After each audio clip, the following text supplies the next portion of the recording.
worn cotton dress and dropped them into the bag. She closed the sack tight and set it down on the table beside her sleeping daughter. She crawled into bed and slipped her arm around Ashley as she'd done every night of the child's life. "The sack ain't much, child," she whispered, "but it be filled with my love always." Rose held her daughter until the morning sun rose, an eternity between the night and dawn, and yet an eternity that passed in a moment.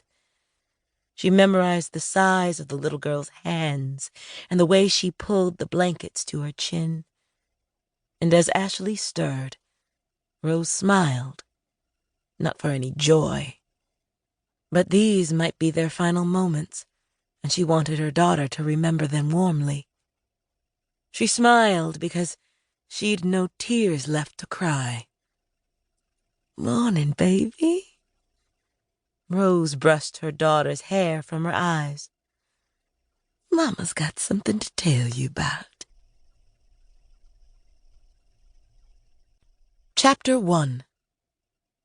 Downtown Charleston, 1946. Millicent Middleton. That's the name Mama told her to give if anyone asked. Half of it was honest, at least. Merely supposed her mama was being overcautious, like all folks do when they've got an aching spot in heart or body. But she didn't mind playing along. She, too, still grieved for her daddy, from what she remembered of him, and sometimes wondered if only they'd been more careful. Well, maybe he wouldn't have died.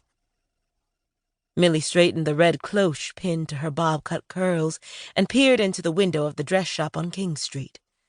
The gray-blue of her dress complemented the deep olive of her skin, and her skirt swooshed a bit as she stood on her tiptoes to get a better look inside. Ever since she first saw her mama's buttons, Millie had been fascinated by dresses and the stories of the women who wore them. Mama collected buttons, said each had a hole to match. But there were 2 butterfly buttons in particular that she kept a close eye on and never saw fit to use. Senseless, really. Buttons with that kind of beauty just lying around.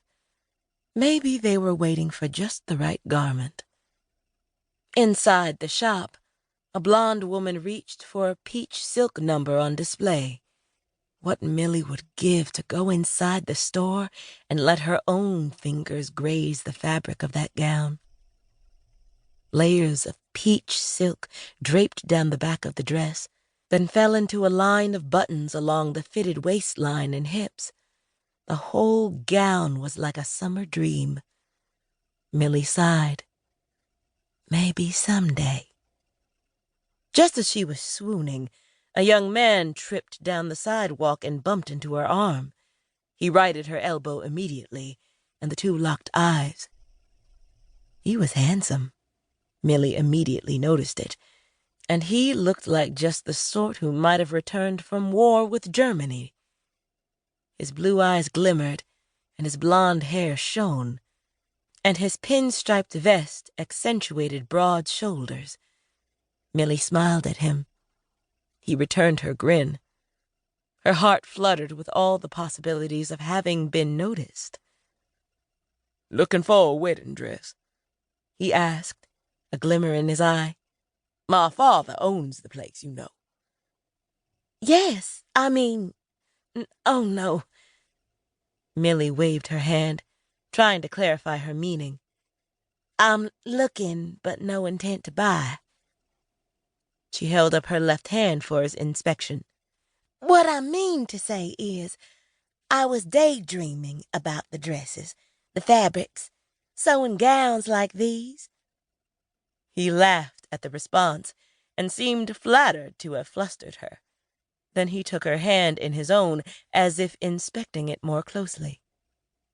"Now you tell me, why does a woman as beautiful as yourself have such a lonesome ring finger?" He was probably all talk, and Millie knew it, but she didn't care. She'd never experienced such blatant flattery from a boy before.